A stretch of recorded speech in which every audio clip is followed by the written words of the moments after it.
To begin, we have a project tackling one of the biggest environmental issues of our time, waste management. Presenting G-Waste, Roshil Pradhan will now share his ideas to transform garbage into an opportunity, turning what we throw away into something useful and sustainable. Ladies and gentlemen, please put your hands together for Roshil Pradhan. Greetings everyone.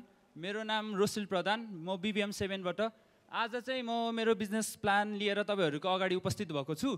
मेरो business प्लानको नाम चाहिँ G-Waste हो। अब खास गरी चाहिँ यो के गर्छ भन्दा चाहिँ एउटा म्यानुफ्याक्चरिङ कम्पनी हो जुनले चाहिँ एज अ कम्पोस्ट म्यानरलाई चाहिँ म्यानुफ्याक्चर गर्ने काम गर्छ। अब त्यहाँ जानु भन्दा अगाडि चाहिँ एज अ हाम्रो नेपालको ब्याकग्राउन्डमा जाम। जुन तपाईहरुले यो स्लाइडमा देखिरहनु भएको छ यो चाहिँ हाम्रो नेपालमा चाहिँ कति एरिया कुन एरियामा छ भनेर चाहिँ एज अ डिभाइड क्याटेगराइज गरेर राखेको। एज अ हामीले हेर्न सक्छौं मेनली चाहिँ ग्रीन, येलो र ब्लू देखेको छ हैन। यो लाइट येलो कलरको भनेको चाहिँ यो हाम्रो एग्रिकल्चरल ल्यान्ड हो जहाँ चाहिँ नेपालमा चाहिँ कति एग्रिकल्चरल ल्यान्ड छ भनेर सो गरेछ। अनि त्यसै ग्रीन भनेको चाहिँ फोरेस्ट एरिया हो अनि ब्लू भनेको चाहिँ ग्लेसियर लेक हिमालयन रिजनको। अब यसलाई नै एज अ अर्को स्लाइडमा हेर्ने भने चाहिँ त्यो ल्यान्डलाई चाहिँ डिभाइड गरेर कुन ल्यान्डले कति अकुपाई गरेछ भनेर चाहिँ पाइ चार्टमा देखाएको छौं। यो चाहिँ मैले रिसर्च गेट भन्ने आर्टिकलबाट गुगलबाट लिएको हो। अब यसमा चाहिँ मेन फोकस भन्ने चाहिँ हाम्रो एग्रिकल्चरल ल्यान्डमा जाम। एग्रिकल्चरल ल्यान्ड चाहिँ जुन चाहिँ कल्टिभेटेड जुन चाहिँ उब्जाउ छ त्यो चाहिँ 21% छ अनि एग्रिकल्चरल अनकल्टिभेटेड जुन चाहिँ कल्टिभेट गरेको छ नि त्यो ल्यान्ड चाहिँ 7% छ। अब यो दुईटालाई कम्बाइन गरेर चाहिँ नेपालको अलमोस्ट 28% ल्यान्ड चाहिँ एग्रिकल्चरल ल्यान्ड हो के। अब यो डाटाहरुबाट चाहिँ के देखिन्छ भने नेपालमा चाहिँ एग्रिकल्चरल ल्यान्ड हुँदा पनि आजभोलिको ट्रेन्डमा चाहिँ एग्रिकल्चर धेरै घटिरहेको छ हैन। अब नेक्स्ट स्लाइडमा चाहिँ त्यही डाटालाई चाहिँ एज अ यो फर्स्टको जीडीपी वाला एग्रिकल्चरको डाटा चाहिँ वर्ल्ड बैंकको डाटाबाट लिएको अनि अर्को एग्रिकल्चरमा कति इम्प्लोइ मान्छे छ भने मतलब कति इम्प्लोइड मान्छे छ भनेर चाहिँ यो चाहिँ एग्रिकल्चरल डिपार्टमेन्ट अफ नेपालबाट लिएको हो। अब फर्स्टमा यो चाहिँ लगभग 12 वर्ष अगाडिको डाटा र अहिलेको कम्पेयर गर्दा चाहिँ 2013 मा 32 देखि 34% चाहिँ एज अ जीडीपीमा कन्ट्रिब्युट गरेको थियो हाम्रो एग्रिकल्चरले भन्ने चाहिँ अहिलेको लेटेस्ट डाटामा चाहिँ 21 देखि 22% मात्र छ जुन चाहिँ ड्रास्टिकल चेन्ज हो हैन। 10 वर्ष 12 वर्षमा लगभग 1% ले घटेर चाहिँ 10% ले घटिरहेको छ भने चाहिँ अहिले चाहिँ एज अ इम्प्लोइमेन्ट एग्रिकल्चरमा इन्भल्भ भएको चाहिँ पहिला 2013 मा चाहिँ 66 देखि 70% को हाराहारीमा थियो भने चाहिँ अहिले घटेर चाहिँ 61% मा आइपुगेको छ जुनले चाहिँ देखाउँछ एज अ नेपाल एग्रिकल्चर देश भनेर चाहिँ चिनिन्छ हैन। तर एग्रिकल्चरै घटिरहेको छ के। एग्रिकल्चर त अब हामीले पहिला पनि पढेको हो नि त लाइक अ ब्याकबोन हो नेपालको भनेर। तर एग्रिकल्चर यस्तो ट्रेन्डमा घटिरहेको छ।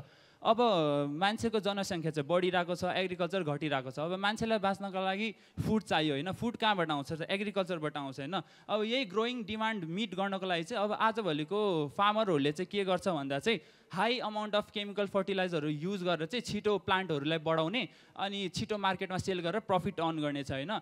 अब most of the chemical fertiliser use गर्ने भनेको चाहिँ फार्मरहरूले 2019 टु 2022 को डाटा अनुसार चाहिँ युरिया, ड्याप अनि एमओपी भन्ने छ हैन। युरिया भनेको चाहिँ नाइट्रोजन फर्टिलाइजर हो, ड्याप भनेको चाहिँ पोटासियम हो भने चाहिँ अर्को हैन। ड्याप भनेको चाहिँ हाम्रो पोटासियम हो अनि अर्को के रे एमओपी भनेको चाहिँ पोटास हो जुन चाहिँ यो कन्जम्पसन लाइक 2019 देखि 2022 मा कति कन्जम्पसन भयो एक वर्षमा चाहिँ कति कन्जम्पसन हुने रहेछ भने चाहिँ डाटा ल्याएको छु। 2,15,733 एमटी। एमटी भनेको चाहिँ मेट्रिक टन हो। अब मेट्रिक टनको डाटा चाहिँ कस्तो हुन्छ भने 1 मेट्रिक टन भनेको चाहिँ 1000 किलोग्राम हो। लगभग यति धेरै केमिकलहरू चाहिँ युज गर्ने रहेछ। अब त्यसलाई नै पर्सेन्टेजमा हेर्ने भने चाहिँ टोटल केमिकल फर्टिलाइजरको 51% चाहिँ युरिया मात्र युज हुने रहेछ। त्यसै गरी ड्यापको चाहिँ 39 अनि अर्को एमओपी भनेको चाहिँ 9%। अब यो टोटल गर्दा चाहिँ अलमोस्ट 99 हुन्छ। अब 1% चाहिँ बाँकी केमिकल फर्टिलाइजरहरू युज गर्छन्। यो चाहिँ अब नेपालको डाटा भयो हैन। अब त्यही केमिकल फर्टिलाइजरलाई चाहिँ एज अ कम्प्लिटली इलिमिनेट त गर्न मिल्दैन तर केही हदमा चाहिँ मिनिमाइज गर्न सक्छ भन्ने चाहिँ मेरो आइडिया G-Waste ल्याएको छु। अब G-Waste भन्नाले चाहिँ के हो? G-Waste भनेको चाहिँ एउटा ग्रीन वेस्टको सोल्युसन हो के। हामीले एज अ जुन चाहिँ organic compost organic decomposable waste हुन्छ तिनीहरूलाई चाहिँ एज अ कम्पोस्ट म्यानरमा चाहिँ टर्न गरेर चाहिँ एफोर्डेबल प्राइसमा फार्मरहरूलाई बेच्ने हो। अब फर्स्टमा बुझौँ वाट इज G-Waste। एक्ज्याक्टली चाहिँ G-Waste भनेको के हो? यो G-Waste भनेको चाहिँ एज अ कम्पनी हो हैन जुनले चाहिँ फोर हाउस होल्डको र रेस्टुरेन्टहरूको चाहिँ डिकम्पोजेबल भेजिटेबल वेस्टहरूलाई चाहिँ कलेक्ट गरेर सर्टेन अमाउन्ट पे गरेर चाहिँ पर केजी हाउस होल्डहरूलाई 10 रुपियाँ अनि त्यसपछि रेस्टुरेन्टहरूलाई चाहिँ 5 रुपियाँ केजी पर लिएर चाहिँ हामीले त्यो र मेटेरियललाई चाहिँ एज अ कम्पोस्ट म्यानरमा म्यानुफ्याक्चर गरेर चाहिँ फार्मरहरूसम्म चाहिँ अफोर्डेबल प्राइसिङमा पुर्याउने हो जुनले चाहिँ एज अ केमिकल फर्टिलाइजरको सब्स्टिट्युट काम गरोस् भनेर चाहिँ त्यो हो।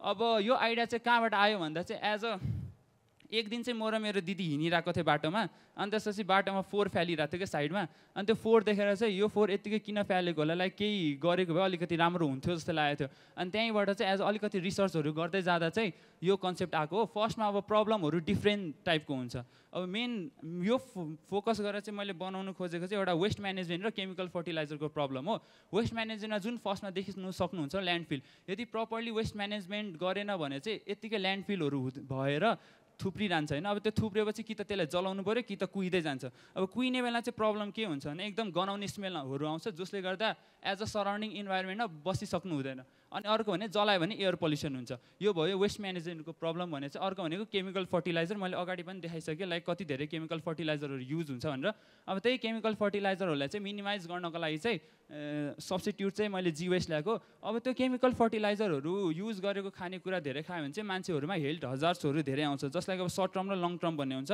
सर्ट टर्ममा डाइरिया अनि त्यसपछि पाचन शक्तिमा गडबड हुने अनि त्यसपछि फिभरहरू हुन्छ भने चाहिँ लङ टर्ममा चाहिँ बोन विकनेस किडनी फेलियरहरू क्यान्सरहरूको रोगहरू देख्न सक्छ त्यही भएर चाहिँ यो कुराहरूलाई ट्याकल गर्नको लागि चाहिँ मैले मेरो कन्सेप्ट जी वेस्ट ल्याएको छु अब अर्को स्लाइडमा चाहिँ एज अ इन्टरनेसनल मिडियाहरूले चाहिँ आर्टिकलहरू पब्लिस गरेको छ जुनमा चाहिँ as a waste management needed अनि त्यसपछि हाम्रो केमिकल फर्टिलाइजरहरूले सोइलमा कतिको असर गरेको छ अनि त्यसपछि ह्युमन हेल्थमा कतिको इफेक्ट गरेको छ भने चाहिँ डाटाहरू देखाउँछ एज आर्टिकलमा अब त्यसपछि चाहिँ यो भयो हाम्रो बिजनेस के हो र कन्सेप्ट कहाँबाट आयो भनेर होइन अब मेन चाहिँ हामीले काम चाहिँ के गर्छौँ भन्दा चाहिँ फर्स्टमा वेस्ट मेटेरियलहरू हाउस होल्ड र रेस्टुरेन्टहरूबाट कलेक्ट गरिसकेपछि श्रेडर मेसिनमा हालेर एज अ सानो सानो टुक्रा पार्ने सो द्याट छिटो कुहिन्छ भनेर अनि त्यसपछि ट्याङ्कीहरूमा स्टोर गर्ने अब ट्याङ्की नै किन भन्दा चाहिँ एज अ ओपन एरियामा छोडेर आफै कुहिन्छ भनेर छोड्यो भने चाहिँ त्यहाँबाट जुन स्मेल आउँछ नि अनि हामीले एज अ खोल्न लागेको एरियामा चाहिँ पुरै त्यो स्मेल आउँछ क्या त्यसले गर्दा कम्प्लेनहरू आउन सक्छ होइन त्यही कारणले चाहिँ त्यस्तो नहोस् कुनै पनि प्रब्लम सराउन्डिङमा नहोस् भनेर चाहिँ वाटर ट्याङ्कमा स्टोर गरेर कुहाउने अब यो कुहिन चाहिँ लगभग 2-3 मन्थ्स लाग्ने रहेछ त्यसरी त्यो कुहिसकेपछि चाहिँ हामीले प्याकेजिङ र लेबलिङ गरेर प्रडक्ट म्यानुफ्याक्चर गर्छौँ अब प्रडक्ट म्यानुफ्याक्चर गर्नु साथै त सेल हुँदैन नि त त्यही भएर वेयर हाउसमा पहिला सुरु राखेर अनि त्यसपछि त्यहाँबाट चाहिँ डिस्ट्रिब्युट गरेर रिटेलहरूमा अनि फाइनल कस्टमरसम्म पुग्ने कुरा छ त्यसपछि अब नेक्स्ट स्लाइडमा चाहिँ छ अब यत्रो काम गर्नको लागि चाहिँ टिम चाहियो नि त अब टिम भन्नाले मैले चाहिँ पार्टनरसिप गर्ने भनेर सोचेको छु लगभग 5-6 वटा पार्टनरसँग गरेर चाहिँ अर्गनाइज मतलब कम्पनी खोल्ने भनेर सोचेको छु जुनमा चाहिँ फर्स्टमा पार्टनर्सहरू आउँछ होइन पार्टनर्स मिलेर खोलेपछि अपरेसन म्यानेजर जुनले चाहिँ ओभरअल इन्चार्ज हेर्छ होइन त्यसपछि प्रडक्सन म्यानेजरले चाहिँ कम्पोस्ट म्यानेजर प्रड्युस गर्छ भने मार्केटिङ म्यानेजरले चाहिँ एज अ सिनारियो के छ मार्केटको सिनारियो अनि त्यसलाई कसरी पब्लिसिटी गरेर चाहिँ कसरी सेल्स गर्ने कुरा छ अनि अर्को फाइनेन्स म्यानेजरमा चाहिँ अलमोस्ट ओभरअल बिजनेस गर्नको लागि रेभेन्यू अनि त्यसपछि कस्टहरू कति लाग्यो कति रेभेन्यू जेनेरेट भयो सबै कुरा फाइनेन्स म्यानेजरले हेर्नुहुन्छ यो चाहिँ एज अ टिम स्ट्रक्चर भयो अब अर्कोमा चाहिँ युनिक भ्यालु प्रपोजिसन के छ त एज अ हाम्रो कम्पनीमा भन्दा चाहिँ एउटा पुरै इको फ्रेन्डली प्रडक्सन भयो जुनले चाहिँ इन्भाइरोमेन्टलाई ह्याम्पर गर्दैन अनि मान्छेलाई असर गर्दैन अर्को भने एफोर्डेबल प्राइसिङ भनेको जुन चाहिँ हाम्रो कम्पिटिटरहरू भन्दा चाहिँ हामीले अलिकति लो प्रफिट राखेर चाहिँ सेल्स गर्ने ताकि फार्मरहरूले पनि अफोर्डेबल प्राइसिङमा चाहिँ किन्न सकोस् अर्को भनेको इम्प्रुभ सोइल हेल्थ अब केमिकल फर्टिलाइजरहरूले सर्ट टर्ममा क्रप प्रडक्सन त धेरै दिन्छ तर लङ टर्ममा चाहिँ यसको सोइल हेल्थ चाहिँ एकदम डिटोरेट गर्छ क्या त्यही भएर चाहिँ एज अ त्यस्तो नहोस् सोइल हेल्थ चाहिँ कन्सिस्टेन्ट वेमा होस् भनेर चाहिँ त्यस्तो मोटिभ लिएर चाहिँ as a compost manager produce गर्न लागेको छौँ अनि अर्को भनेको चाहिँ सस्टेनेबल एग्रिकल्चर सपोर्ट अनि अर्को 5th पोइन्टमा लोकल रिसोर्सेस युटिलाइजेसन भनेको जुन चाहिँ मैले अगाडि भनिसकेँ हाउस होल्ड र रेस्टुरेन्टको वेस्टहरू उठाएर गर्ने जुनले गर्दा चाहिँ एज अ लोकली सोर्स र मेटेरियलबाटै हामीले म्यानुफ्याक्चर गर्न लागेको हो नि त त्यही भएर त्यो एउटा युनिक पोइन्ट भयो अनि अर्को भने ड्युअल इम्प्याक्ट मोडल भनेको चाहिँ एउटा इन्भाइरोमेन्टललाई राम्रो गर्ने भयो अनि अर्को भनेको सोसाइटल एज अ ह्युमनलाई पनि कन्सिडर गरेर चाहिँ इन्भाइरोमेन्ट र ह्युमनको हेल्थ कन्सिडर गरेर चाहिँ हामीले हाम्रो कम्पनीको उद्देश्य राखेको छौँ अब अर्को मेन टार्गेटेड कस्टमर अब म्यानुफ्याक्चर त गर्यो तर बेच्ने कसलाई त अब बेच्ने कसलाई भनेर चाहिँ हामीले टार्गेटेड कस्टमरमा 4वटा मेन क्याटेगोरी राखेको छौँ फर्स्टमा चाहिँ छ फार्मरहरू होइन अब फार्मर भनेको कस्तो खालको फार्मर त मिडियम र स्मल स्केलको फार्मरलाई चाहिँ टार्गेट गरेछौँ अनि अर्को भने एग्रिकल्चर कोअपरेटिभ अब एग्रिकल्चर कोअपरेटिभ भनेको चाहिँ त्यस्तो सहकारीहरू जुन चाहिँ एज अ एग्रिकल्चरमा चाहिँ हेल्प गरिरहेको छन् कि किसानहरूलाई लोनहरू दिएर सब्सिडिज दिएर प्रडक्टहरू बेचिदिएर त्यस्तो एग्रिकल्चरहरूसँग चाहिँ कोलाबरेट गरेर चाहिँ हामीले त्यहाँ हाम्रो सामान बेचेर चाहिँ त्यो चाहिँ फार्मरसँग पुगाउन सक्छौँ भने अर्को हाउस होल्ड भनेको चाहिँ कस्तो भन्दा चाहिँ जसले टेरिस फार्मिङहरू गर्छ अनि त्यसपछि सानोतिनो लाइक गार्डनिङहरू गर्छ अनि त्यसपछि जो सानोतिरो एरिया हुन्छ नि घर वरिपरि त्यस्तो ठाउँमा चाहिँ खेती गर्ने हाउस होल्डहरूलाई पनि हामीले टार्गेट गरेको छौँ हाम्रो कम्पोस्ट म्यानर बेच्नको लागि। भने चाहिँ अर्को भनेको चाहिँ गभर्मेन्ट एजेन्सिज भनेको चाहिँ डिपार्टमेन्ट अफ एग्रिकल्चरहरू भयो अनि बाँकी एजेन्सिज जसले चाहिँ एग्रिकल्चरल फेसिलिटिजहरू दिन्छ फार्मरहरूलाई त्यस्तो एजेन्सिजहरूसँग चाहिँ मिलेर चाहिँ हामीले हाम्रो कम्पोस्टहरू फार्मरसम्म पुर्याउन सक्छौँ। यो चाहिँ भयो हाम्रो टार्गेटेड कस्टमर। अब कस्टमरसम्म पुग्नको लागि हामीलाई केही त चाहियो नि त, डाइरेक्ट त पुगिँदैन हामी। त्यही भएर चाहिँ हामीले सकेसम्म मिडल म्यान चाहिँ कम राखेर बेच्ने कुरा गरेको थियौँ। किन भन्दा चाहिँ अब धेरै मिडल म्यान भयो भने हामीले धेरै मिडल म्यानलाई हामीले प्रफिट मार्जिन दिनुपर्छ, जुनले गर्दा हाम्रो प्रडक्टको प्राइस अटोमेटिकली हाई हुन्छ, जसले गर्दा फार्मरहरूलाई त्यो अफोर्डेबल हुन नसक्ला। त्यही भएर चाहिँ हामीले सकेसम्म मिडल म्यान चाहिँ कम राखेर चाहिँ हामीले बेच्ने सोचेको छौँ, जुनमा चाहिँ एज अ कम्पनीबाट प्रड्युस गर्यो अनि रिटेलरमा दिने, रिटेलर थियो अनि कन्ज्युमरसम्म पुऱ्याउने, जुनलाई चाहिँ हामीले B2C मोडल भनिन्छ। अनि त्यसपछि मेन कम्पिटिटर, अब यो फिल्डमा चाहिँ मार्केटमा चाहिँ कस्तो कम्पिटिटरहरू छ भन्दा चाहिँ दुईवटा चाहिँ एकदम ठुलै कम्पिटिटरहरू हो। एउटा चाहिँ बायोकम नेपाल भनेर छ अनि अर्को भर्मी कम्पोस्ट सेलर छ। बायोकम नेपाल भनेको चाहिँ ठ्याक्क कम्पोस्ट म्यानरै प्रड्युस गरिरहेको छ, तर यो चाहिँ एकदम ठुलो अर्गनाइजेसन हो। कति मेट्रिक टन, लगभग वर्षमा 1 लाख मेट्रिक टन हो, कति मेट्रिक टनले चाहिँ प्रड्युस गरिरहेको छ। अनि अर्को भनेको चाहिँ भर्मी कम्पोस्ट सेलर, यो चाहिँ अब फिजिकल स्टोर छैन, तर जब हामीले दराजहरूबाट अनि त्यसो अनलाइनबाट सामानहरू किन्ने बेला कम्पोस्ट म्यानर सर्च गर्छ नि, सबभन्दा फर्स्टमा तपाईँहरूले त्यही देख्नुहुन्छ जुन चाहिँ भर्मी कम्पोस्ट सेलर हो। तिनीहरूले चाहिँ एज अ पर केजी चाहिँ पर केजीको चाहिँ 50 देखि 60 को रेन्जमा बेचिरहेको छन्। यो चाहिँ हाम्रो मेन कम्पिटिटर भयो। अनि अब मार्केट ट्रेन्डमा चाहिँ के देख्न सक्छौँ भने चाहिँ आजभोलि चाहिँ एज अ युथहरू पनि अलिकति अवेर भइसक्यो नि त, हेल्थ कन्सियस भइसक्यो। त्यही भएर चाहिँ अर्ग्यानिक खानेकुरा खानुपर्छ है भनेर चाहिँ दिमागमा चाहिँ छ। अनि अर्को भनेको चाहिँ government support for sustainable agriculture practices. अब गभर्मेन्टले पनि यस्तो इको फ्रेन्डली प्रोजेक्ट जुनले चाहिँ एज अ इन्भाइरोमेन्टको ख्याल गरेर अनि ह्युमन हेल्थलाई पनि प्रमोट गरिरहेछ भने चाहिँ त्यस्तो खालको बिजनेसलाई चाहिँ हेल्प गरेको धेरै देख्न सक्छौँ। अनि अर्को भने जुन चाहिँ केमिकल फर्टिलाइजर वा अर्ग्यानिक फर्टिलाइजर जुन चाहिँ इजिली अभाइलेबल छ नि, फार्मरहरूले चाहिँ इमिडिएटली किनेर युज गर्ने खालको ट्रेन्ड देखेको छौँ क्या। त्यही भएर चाहिँ हामीले हाम्रो अर्ग्यानिक कम्पोस्ट म्यानर चाहिँ सकेसम्म फार्मरहरूसम्म पुर्याउन सक्यौँ, बजारमा पुर्याउन सक्यौँ भने चाहिँ फार्मरहरूले हाई चान्स छ कि हाम्रो केमिकल फर्टिलाइजर युज गर्छ, के अरे कम्पोस्ट म्यानर युज गर्छ। अब त्यही मार्केट ट्रेन्डमा चाहिँ एज अ ग्राफमा हेर्ने हो भने चाहिँ पहिला 2020मा चाहिँ अलमोस्ट 85% चाहिँ केमिकल फर्टिलाइजर युज गर्थ्यो भने चाहिँ अहिले 2025सम्म आउँदा चाहिँ 60मा घटेको छ केमिकल फर्टिलाइजर भने चाहिँ हाम्रो कम्पोस्ट म्यानरको चाहिँ अलमोस्ट 2020मा चाहिँ 10 जति थियो भने चाहिँ अहिले बढेर चाहिँ 40सम्म आइपुगेको छ। यो मार्केट ट्रेन्डले चाहिँ के देखाउँछ भन्दा एज अ अर्ग्यानिक कम्पोस्ट म्यानरको डिमान्ड वा अर्ग्यानिक फार्मिङ वा लाइफस्टाइलको डिमान्ड चाहिँ बढिरहेको छ भनेर। अब यो सँगसँगै हाम्रो अपर्च्युनिटी र थ्रेट्स होइन, मार्केटमा कस्तो खालको अपर्च्युनिटिजहरू हुन्छ, कस्तो खालको थ्रेट्सहरू हुन्छ भनेर छ। अपर्च्युनिटीमा चाहिँ त्यही हो, अर्ग्यानिक फर्टिलाइजरको डिमान्डहरू बढिरहेको छ अनि environmental benefits of course waste management हुन्छ। अनि अर्को भनेको गभर्मेन्ट सपोर्ट, यस्तो इको फ्रेन्डली बिजनेसहरूलाई गभर्मेन्टले हाइली सपोर्ट गर्छ, ट्याक्स सब्सिडिजहरू दिन्छ। अनि मैले अगाडि भनेको जस्तै गभर्मेन्ट एजेन्सिजहरूसँग चाहिँ हामीले कोलाबरेट गरेर चाहिँ सेल्स गर्न सक्छौँ भने चाहिँ थ्रेड्समा चाहिँ initial market education, as a फार्मरहरूलाई चाहिँ त्यस्तो धेरै जेनरल अवेरनेस छैन क्या। तिनीहरूलाई चाहिँ अब जस्ट प्रड्युस गरेर हाई अमाउन्टमा बेचेर प्रफिट मात्र कमाउनु पाए हुन्छ नि त, अर्ग्यानिक जाम भनेर चाहिँ खासैले सोच्दैन। अब त्यो ज्ञान चाहिँ दिनु पऱ्यो कि लाइक अर्ग्यानिक कतिको इम्पोर्टेन्ट छ, अर्ग्यानिकको हेल्थ हजार्ड्सहरूको बारे भन्नु पऱ्यो, यस्तो इफेक्टहरू नेगेटिभ इफेक्टहरू हुन्छ भनेर फर्स्टमा त्यो एउटा च्यालेन्जेस भयो। अनि अर्को भनेको लोजिस्टिक च्यालेन्जेस। अब एज अ GWaste चाहिँ एउटा लोकल इस्टाब्लिस बिजनेस खोल्ने भनेर सोचेको, तर इन केस अब आउट अफ भ्याली पनि हाम्रो एक्सटेन्सन भयो भने चाहिँ हामीले एज अ डेलिभरीहरूको पाटोमा चाहिँ लाइक डेलिभरीहरू गर्ने बेलामा चाहिँ च्यालेन्जेसहरू आउन सक्छ। अर्को भनेको पोटेन्सियल रेगुलेटरी चेन्जेस भनेको एज अ गभर्मेन्टको रुल एन्ड रेगुलेसन इनस्टेबल छ, जहिले पनि चेन्जहरू हुनसक्छ। अब त्यस्तो कारणले गर्दा चाहिँ बिजनेस रन गर्न चाहिँ अलिकति गाह्रो पर्न सक्छ। यो चाहिँ भयो अपर्च्युनिटी थ्रेट्स होइन। तर इन केस मार्केटमा चाहिँ अपर्च्युनिटीहरू धेरै छ भने अनि हाम्रो बिजनेसहरू ग्रो हुँदैछ भने चाहिँ एक्सपान्सन फेज भनेर राखेको छौँ। फर्स्ट फेजमा चाहिँ अहिले जुन मैले कुरा गरिरहेको यो चाहिँ फेज 1 को कुरा हो, जुनमा चाहिँ हामीले कम्पोस्ट म्यानर प्रड्युस गरेर सेल्स गर्छौँ। अनि त्यहाँबाट एक्सपान्ड हुँदै गएपछि फेज 2 मा चाहिँ एज अ नर्सरी खोलेर हामीले कम्पोस्ट म्यानर युज गरेर चाहिँ अनि एग्रिकल्चरमा प्लान्टहरू उमारेर चाहिँ एज अ मान्छेलाई देखाउने के डेमोन्स्ट्रेट गर्ने, जुनले गर्दा चाहिँ एउटा पब्लिक ट्रस्ट अनि लोयालिटी बिल्ड हुन्छ।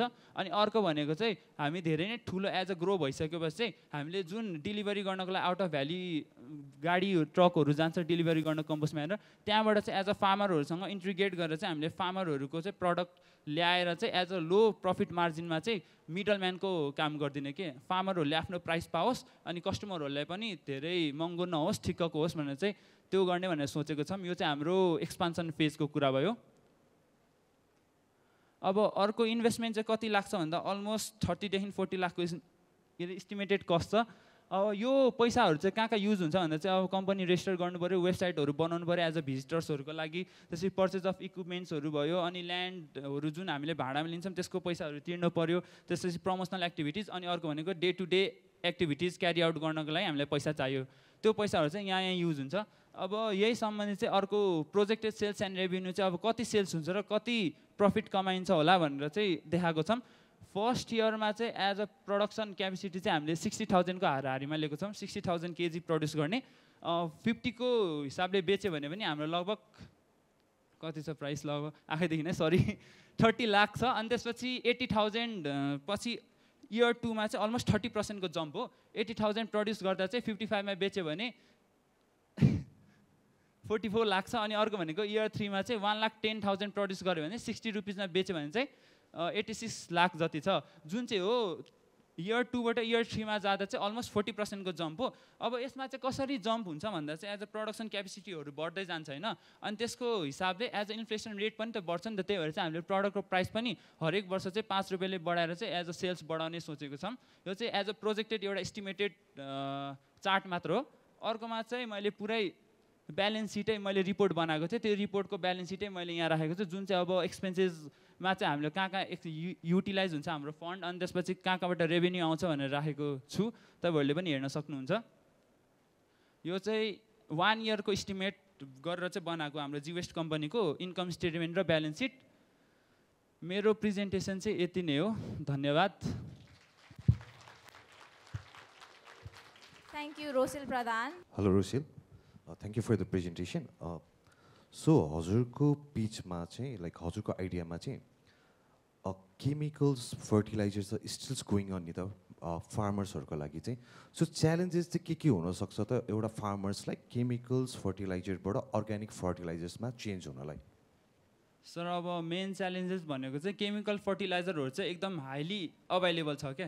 जसलाई अब कुनै पनि एग्रिकल्चर त्यो सामानहरू किन्ने ठाउँमा गयो भने चाहिँ किराना पसलहरूमा गयो भने एज अ युरिया दिनु नभन्यो भने चाहिँ इजिली अभाइलेबल छ। एउटा भनेको चाहिँ कम्पोस्ट म्यानर पनि त्यही वेमा चाहिँ इजिली अभाइलेबल हुनु पऱ्यो। अनि अर्को भनेको चाहिँ केमिकल फर्टिलाइजर चाहिँ कम्पोस्ट म्यानर भन्दा केही हदमा चाहिँ अलिकति सस्तो छ क्या। कम्पोस्ट म्यानर चाहिँ मैले अघि कुरा गरिहालेँ, पर केजीको चाहिँ 50 देखि 60 लिन्छ भने चाहिँ अब युरियाहरूको चाहिँ 30 देखि 40 को रेन्जमा लिन्छ क्या। 10-20 रुपियाँको फरकले गर्दा चाहिँ अलमोस्ट फार्मरहरू चाहिँ कम्पोस्ट म्यानरमा सिफ्ट नभइकन चाहिँ केमिकल फर्टिलाइजरै युज गर्न प्रिफर गरिरहेको छन् क्या। प्रोडक्टिभिटी पनि धेरै छ, तर त्यो चाहिँ सर्ट टर्ममा मात्र हो, तर फार्मरहरूलाई त्यो नलेज पनि छैन नि त, त्यही कारणहरूले गर्दा।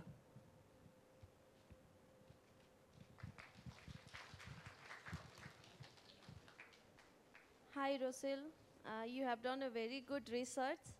Thank you so much for your presentation. My question for you is, तपाईले यति धेरै थोक भन्नुभयो हैन, तपाईको टार्गेट लोकेसन काठमाडौँ भ्याली हो है, so how are you planning to collect the waste?